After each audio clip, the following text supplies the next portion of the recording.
Hey, this is Chris Kirk at WildBlue Aircraft Sales, and you're listening to the WildBlue Podcast. I got my trusty sidekick here, Todd Mitten. It's great to see you again, Chris. Well, it's always nice. It's always good, Todd. And today our guest is Maurice Woods, and so Maurice is actually a previous client and a fairly new aircraft owner. And we thought it would be great for him to kind of share his background and his experiences as he got into aircraft ownership, what it's like, what he wasn't surprised with, what he was surprised with, what would he do differently, what's he looking at doing as he moves on. So anyway, now Maurice, you did tell him not to say, well, I wouldn't use Chris anymore. Hopefully you told him that in advance. But anyway, I'm sorry, Maurice. Please tell us a little about yourself. Well, I'm sort of a recently minted pilot. I became a private pilot in, I guess it was January of 23. Attained my instrument rating in February of 24, and here we are in March of 25. So at this point, I'm somewhere in, 260, 270 hours, somewhere around there. So I have come into a little later in life, being in my 50s at this point. Lawyer by trade, and that career took up a lot of my time and efforts. And although I've always had an interest in flying and aviation, things didn't really come together till here later in life when I decided sort of now or never to become a pilot. And I'm glad I did. I've really enjoyed it. It the bug bit me hard, and I spent a lot of time with the airplanes, thinking about airplanes, learning about flying, and in the middle of actually working on my commercial certificate at the moment. I actually love those stories, because guys that come to it later in life, or guys that you talk to that even went on in their 50s and got like their flight instructor rating or something like that. I mean, eventually I just think those are some of the best guys, because the passion for aviation is there, like we have. And so that's pretty, that's a good start to your story. That's for sure. Did you ever fly earlier in life and then like put it on the shelf, or did you just come at this? I'm trying to remember if you'd ever done it like, when you were in college or anywhere, as a younger adult. Well, aviation was in my family. Although I didn't really realize it as a kid. Growing up, Dad flew model airplanes, RC. And so he was always in the hobby room fiddling with RC aircraft. And from a young age, I remember trying to play around with them a little myself, and started building gliders and, sanding the balsa wood and balancing your gliders, throwing them in the backyard, and kind of always had this interest in it. It wasn't until my teenage years that I realized, hey, Dad was a pilot.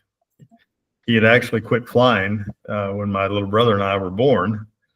Mom tells the story that they were going into Cincinnati late one night, and a Bonanza they had, and cockpit filled with smoke, and they got it on the ground, and she made him walk away at that point. Said, "You got two young kids. We're not doing this anymore." And, that was apparently the end of him flying. But I also had a grandfather who was a pilot, and never got to fly with Dad, which is something I kind of regret now at this point, that we never had that experience. But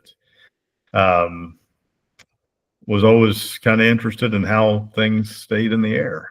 And when I was in undergrad at University of Oklahoma, they did offer a course down there at Max Westheimer Airport, ground school, and you could go on and do the flying portion too. But I did ground school in 1992, probably 1992, and passed that semester, and I think I passed the ground school test at that time. And then didn't, of course, have the money to pursue the flying part, and went on to law school, and just kind of shelved it for, the better part of 25, 28 years. Now, I was going to ask then, how did you start back into flying? I mean, or how did you start into it as far as Like you went out to the airport or did you know someone, or what led you to the airport to actually physically start lessons? Well, I've got a good friend who started flying probably 10 plus years ago. And so he piqued my interest in it again. In fact, he and I went to ground school at OU together, fraternity brothers. And always encouraged me, hey, you'd be a great pilot. You ought to get back into it. You ought to do this thing. And then I had a client that was in a flying club out here at Sundance, and said, hey, you ought to come out. We're looking for some people to join the club and fill out some spots. And so I just went out there one evening and looked at this 1969 vintage 172 and met with CFI that we have on board in the club. And he said, sure, I'll teach you to fly. I said, let's go. You know, I'm 50 years old. It's now or never. Let's do this thing. So just sort of dove in head first at that point. So you learned in a 172. I did. Yeah, I learned in a 172. That's what I took my check ride in. And the club also has a 182, also late 60s vintage. And shortly after getting my private certificate, I transitioned over and got a little more high performance aircraft, and then did really a lot of cross country in that 182 for the first 100 hours of my flying, probably. That's good. And now here I am owning my own aircraft. Yeah. I want to go back just a step, though, because you mentioned something. I don't think I knew that your granddad flew. What did he fly? He had a V-tail Bonanza, and so I've seen pictures of that. You know, that was, I think they were photographs taken in the 60s, and you know, I've heard stories, of course, about him and how he you know, flew my grandmother and he around the country, and Mom used to tell stories about how he'd fly down to Galveston every weekend and pick up a load of shrimp off the boat and bring them back home, and you know, That's awesome. pick them up, you know. So Now, have you ever tried to look up that N number on the FAA database or anything? I wonder where that airplane is today, if it still exists. Or of course, the N number could have been changed and all that too. But yeah, these are all thoughts that have been crossing my mind recently, to start, you know, digging out old photographs. And, yes. Did apparently he? my father owned a Stearman as well. I'd like to know where that thing is. Oh man, Whoa. no kidding. Whoa. Yeah. Yeah. Did your granddad fly in the military at all? Since kind of that age where he's maybe World War II guy or Korean guy? He did not fly, although he was an A&P in the military. During the war, he was on the West Coast. I don't know which base he was at, but he was working on them as a mechanic back in World War II. Interesting.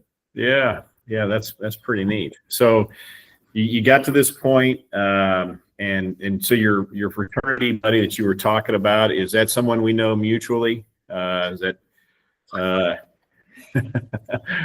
so he introduced you to you know, encourage you, I should say, to get your license and all that, and then you started thinking about it, and you and I met. When was it? August, September, I think, somewhere in there. Maybe it was last summer. I know it was hot out. You guys, September. Was September? Yeah, you were up here for some business, and so just a little bit of background. So you mentioned you're an attorney. So what kind of work do you do, and is there a component in there that you can use this airplane for?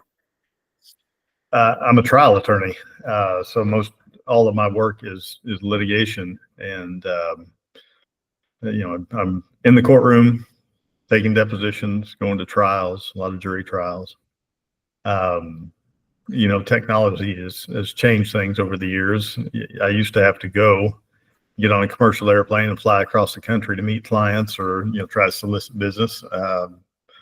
Zoom and Meets and all these different platforms have changed some of that necessity to travel, but I still do it to some extent. Like, for instance, when I came up to see you in Kansas City, Chris, I was working on a case, and probably need to go back up there next week and take yet another deposition. So Nice. I flew over to Eastern Oklahoma last week to attend a hearing. So it does have some component where I can use it for work and shorten some time frames. Plus, it's just fun. Right. And so you're a partner in your own firm. I am. Yeah. I've been doing this. I think this is my 28th year of law practice, and I've been a partner in this firm 23 years. Wow. And the reason I ask is because sometimes we see customers or clients that will, they, depending on where they work, their employer won't allow them to use their airplane. In fact, I've got a customer right now. I'm selling his PA-46, and he sold his business because he used it for business, but he seemingly retired, but they drug him out of retirement to work for what used to be one of his competitors, but they won't let him fly it. So, that's kind of a bummer. But and then you said you recently got your instrument rating. Did you do that in the 182 or the 172, or where did you get your instrument rating? Tell us about that. So I did most of my instrument training in that 172 that I also did my first check ride in. And with my practice and my schedule, with DP availability and some other things going on here, and my CFI availability, who also flies commercial for a large local company, finishing up that last 10 hours and getting to the check ride proved challenging. So without dropping any names, I signed up for a compressed course. You did? Okay. Yeah, a 6-day finish up course, and flew to the East Coast, and it was a great experience. Very compressed, kind of 14-hour days between book work, simulator work, and then air work, which culminated in a check ride. And I think that was February 7 of 24 last year. It was a great way to finish it up. Yeah, I've talked to people, that have done that. And I actually kind of like it. I mean, because I'm confident you had to earn it in that environment, and probably came out of there. I think the instrument rating in general makes us all a better. That is the license or rating that is the most furthering. Like if you go on to get your commercial, let's say, and as you're talking about, that'll help you, but the instrument rating is the one that I think more than any of them professionalizes your flying. You don't accept flying 300 feet off altitude. You want to be on altitude, that kind of thing. So, but that's a great way to finish it. I'll bet that was a grinding 6 days for you. It was, but it was also nice to get away from my office, get away from everything that routinely pulls your time from you at home, and just go focus on nothing but finishing up that instrument flying. And I agree with you. I'm glad I did it, and I've put it to use a few times. Good. I don't seem to have found as much IMC as I thought that I might. But Saturday I came back from Mountain Home, Arkansas, and there was an overcast layer, 1,500 up to about 3,500, and I knew I'd pop through it and get on top in a hurry. But that's a trip where otherwise I'd be fretting the weather and how am I going to find a break? How do I get home? And with that, I was able to just file away and jump right through it. Yeah, that's perfect. Well, so let's talk about this cool platform you have now that's not a 172 that you're flying. So you went into aircraft ownership, definitely with 2 feet first. You jumped right in, and tell us what you bought. Bought a 2005 Cirrus SR22 GTS. Great airplane. So glad that I did it. Yeah. So when you and I met last September, you pretty much knew that that's the platform that you wanted. Why? What was the decision making process on why you wanted to go for an SR22? Well, there was a little deliberation before that, and maybe I don't remember how much you were involved in it or not. As I thought about aircraft ownership, and primarily it was caused by not having to share with other guys in the club. Not that I mind the club. I love the guys in the club. Mhm. I love the camaraderie and being around them. But when you've got 20 guys in our club flying 2 airplanes, scheduling can sometimes be an issue. And I like the idea of it's there when I want it, and I can go. I've got 2 daughters out of state.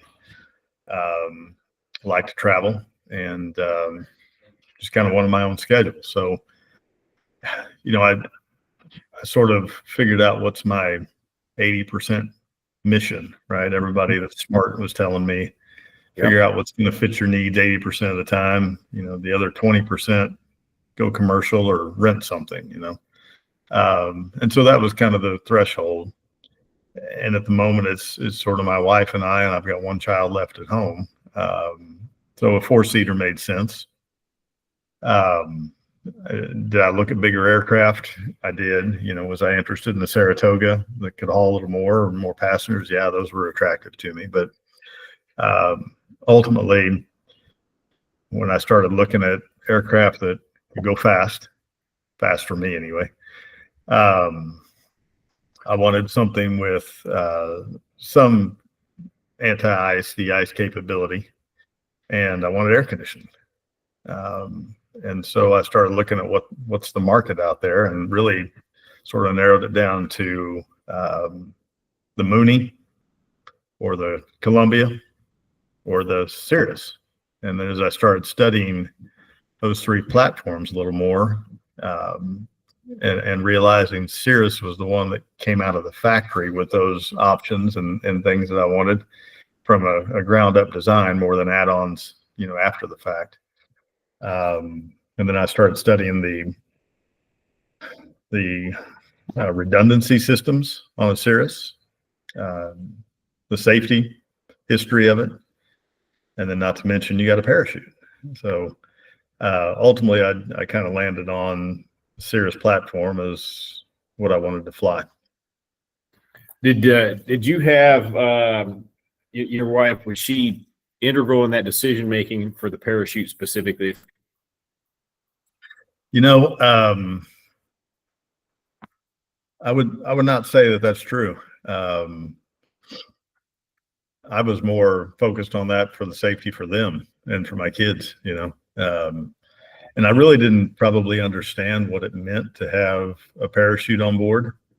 It was sort of like, oh, that's a cool feature. And yeah, it saved a lot of lives.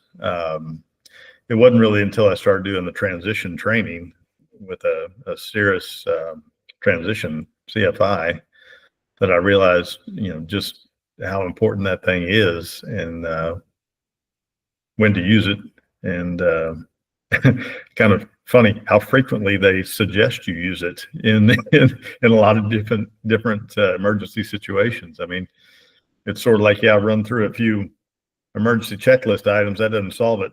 Pull caps, you get in a spin, the recommended procedure, pull caps, and so it really wasn't driven by my wife. I think she trusts me as much as she can to be the pilot in command. And if that was the aircraft I thought was best for us, then she went along with it. Is she enjoying flying with you now? It broke up a little bit. Does she fly with me now? Yeah, is she enjoying that? She is. Yeah, she does. She's comfortable with it. She's not a pilot, and didn't know anything about being a pilot until I got into it. And so she's learning. She's been a good sport, and sort of just trusted that I knew what I was doing. She's taken a couple of lessons with my CFI. Oh, wow. Yeah.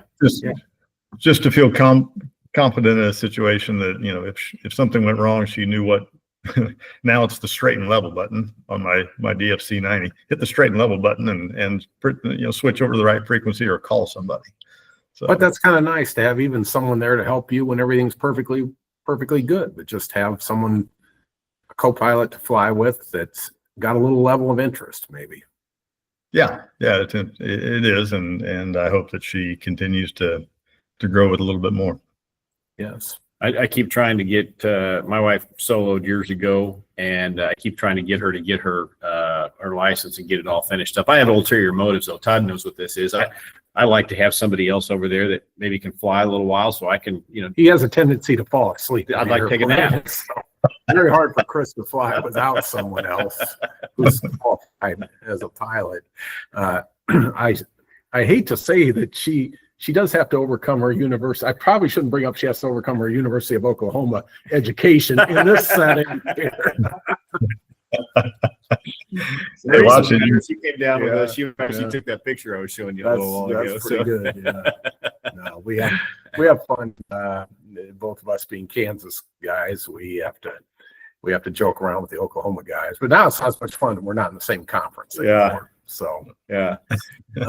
So I was going to ask about into aircraft ownership. I think what do you think so far? Obviously you like the flexibility of owning your own aircraft, but that also means making maintenance decisions, tracking when something oil change is due or the annual is coming up, making sure things are scheduled. How's that all working out? Yeah, that's been an eye-opening experience. I will say to some extent I had an idea, having been involved in the club. Yes. And we have a mechanic in the club as well who does most of the maintenance and things to the airplane. But until you own it and realize what goes into tracking all those due dates and tracking the hours that you accrue, figuring out who do I call, what service facility will do this, where do I go to have a mechanic work on this? Is this something I need to go find a Cirrus certified shop, or is this something a local guy can do, or is this something I can do myself? And so that forces me to sometimes jump into the regs, and look, refresh myself on some of those time periods. When I bought this airplane, it was due an annual anyway. So we put it right into annual down in Atlanta. And so it came out fresh. And, I will say even coming out of the annual process, owning the airplane less than about, 2-3 weeks, I still didn't know what I didn't know. There was still a lot to learn about, last week I did my pedostatic checks and transponder checks, and didn't even dawn on me. I should have probably done those last November when I bought it, so I'm not off schedule between November and March, but I realized going through it in the logbooks, hey, it's coming up in March, you better get that done. I have done a few things, upgraded the navigation lights, took the old legacy lights out of the SR22, and in December I had those upgraded to an LED system, which saved me a little weight, but I had to figure out, are these acceptable? Have they been approved by the FAA to insert in this aircraft? And they were, but that required a little study and time to go back through, and then make sure all your paperwork's caught up once they're installed. And I love them. They were a great upgrade. Took about 6 pounds out of the airplane, and I don't have to worry about those old flash tubes. Pounds, a gallon of fuel. Yeah, that's keeping all that in mind, I mean, what advice would you give a new owner along those lines? I mean, any thoughts on how to develop a way to track this stuff? Some people are just better at it than others. I'm not very good at. Chris is better than I am at that kind of stuff.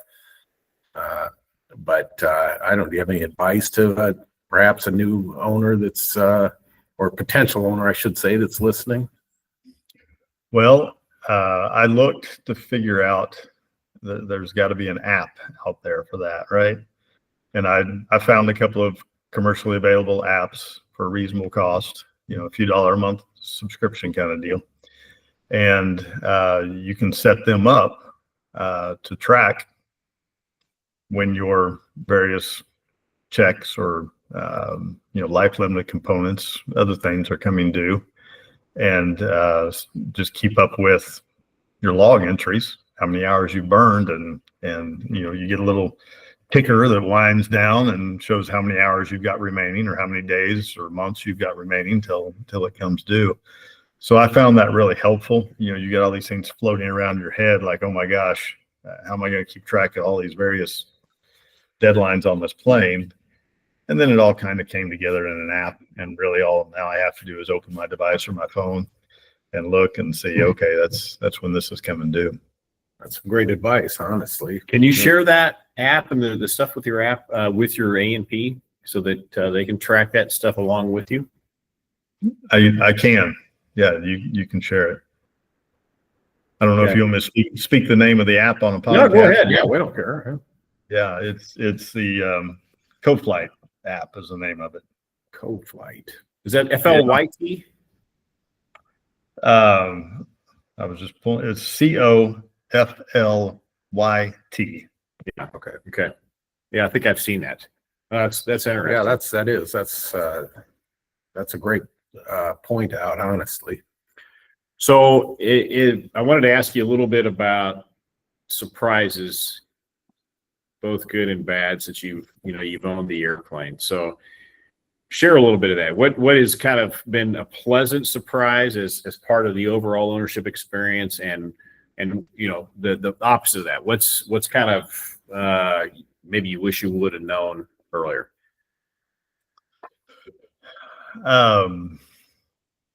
Well, the pleasant part has been having my own aircraft on my own schedule, not having to check it out.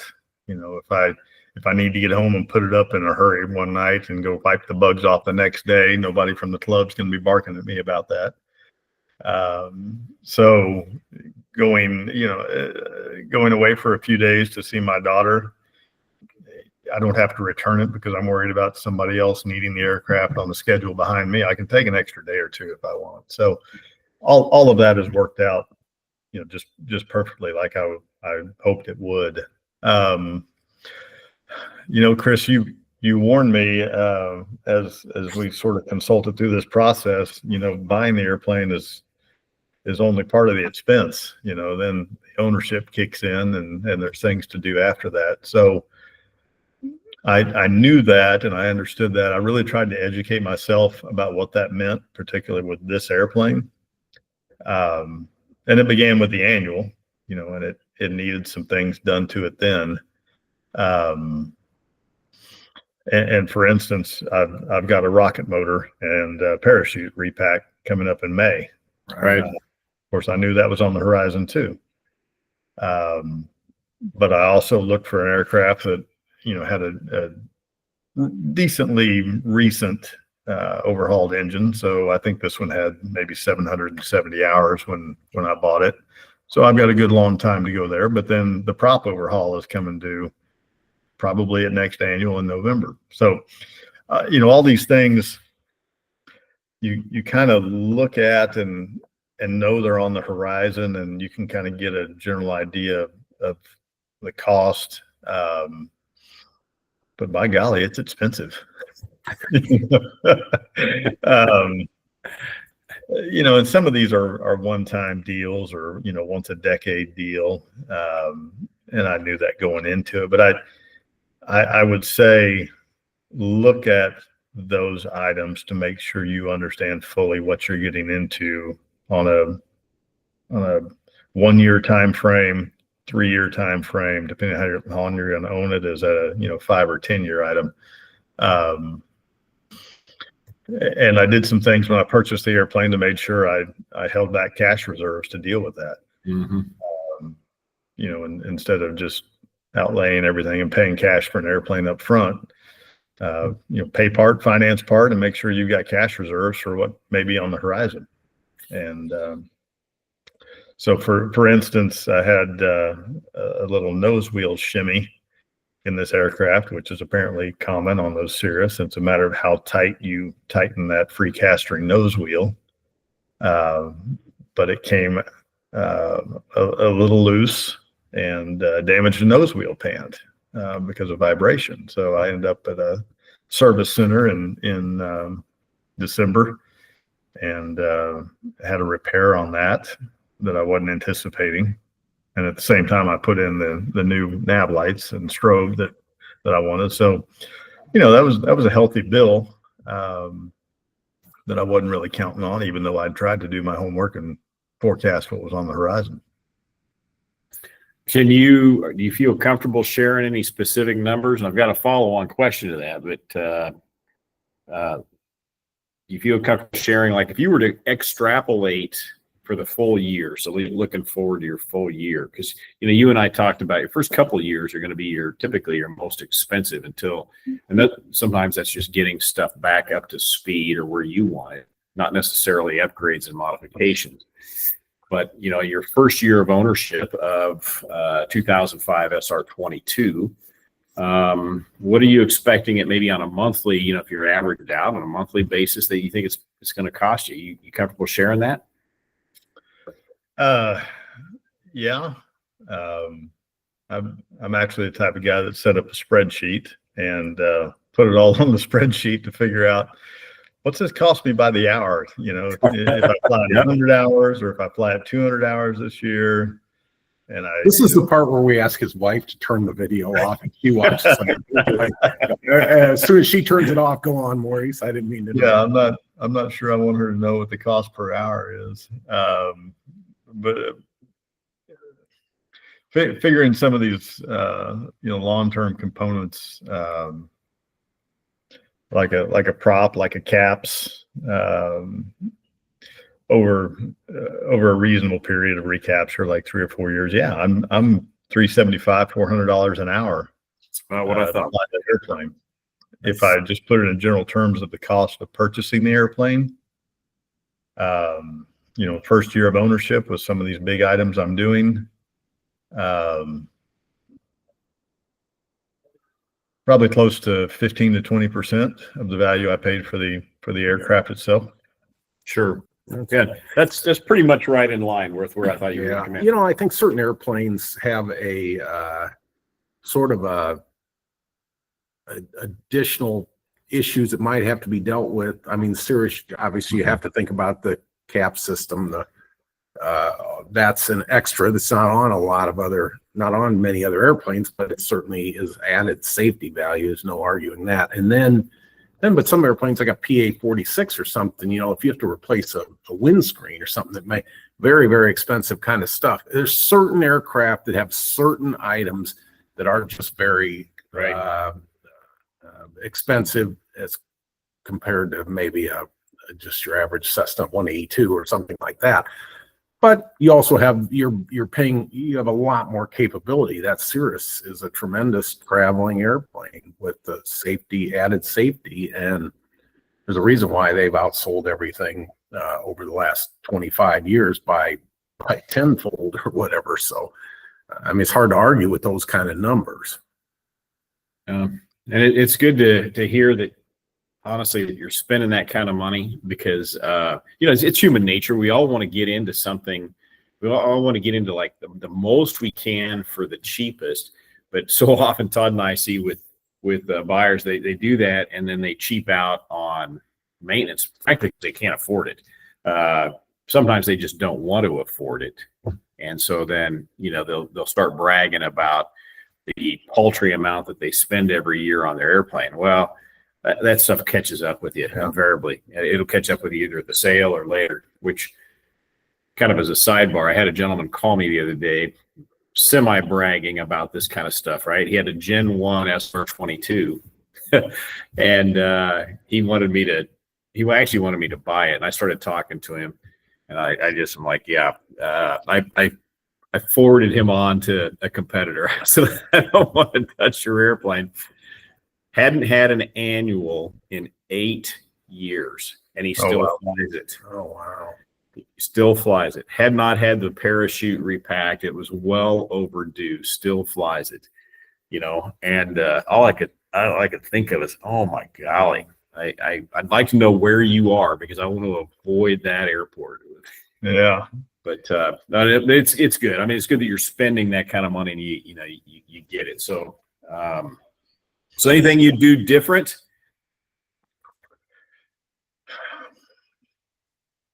No, really, I think I'd do it all over again. Not to brag or pat you on the back, but I am glad that I had a partner there along the way to talk me through a lot of the acquisition and what to think about. I tried to educate myself as best I could, but it's good to have a sounding board. And I think it's easy that there's a couple different types of people in the world. There's those that get excited and emotional about a new car purchase or new airplane purchase, for instance, and end up walking out of the dealership, with the dealer having knocked their head off, right? I'm more in the other category where I'm sort of not passionate about it. I'm not emotional about it. It's just another asset. Of course, I really wanted to do it, but at the same time, I'd say don't get so involved that you overlook the logic and the intellect behind it. Is this the right airplane? Are these the right financial moves? What is on the horizon in a year to two? Does this really fit my mission, or do I just want to hurry up and get into something that I can fly? I'd say do your best to take the emotion out of it. That's some sage advice right there. That is spot on. Yeah, that is very good advice. And, the same thing applies when it's time to sell. Because after that point, you've had a little experience with the airplane, and that's when people, it's almost like a spousal relationship with their airplane. They you've had it for 8 or 10 years, and it's got to sell, and a lot of that emotion. Yeah, the emotion it just kicks in, and I've seen it hurt more sellers over time, really. Right. So that's good advice. But no, you got anything else, Todd? No, this is a fantastic conversation, Maurice. It's been very interesting to hear your perspective as a relatively new pilot who has a passion for aviation, but also has a pragmatic approach and in terms of aircraft ownership. And I think listeners can really take some of your comments to heart and hopefully learn something. Yeah, I think they will. I think it's great for being able to pass that kind of very recent stuff on. I always learn something like that app. I was not familiar with that app. No, so that's a good bit of advice too. Yeah. So, yeah, very nice. So any parting words? Put me on the spot. No, not that I can think of. Thank you guys for having me on. I appreciate the opportunity to speak with you, and good to meet you. And Chris, as always, good to visit with you again, and look forward to keeping up our friendship and talk soon. Well, if you're up here next week and you have extra time, let us know. We'd love to, take you out to lunch or give you a ride somewhere if you need a ride or something like that. Get some of that Kansas City barbecue. Yeah. Yes, sir. All right. Well, Maurice, thanks again. It's good talking with you. Very nice. Very interesting. Thanks. Thank you all.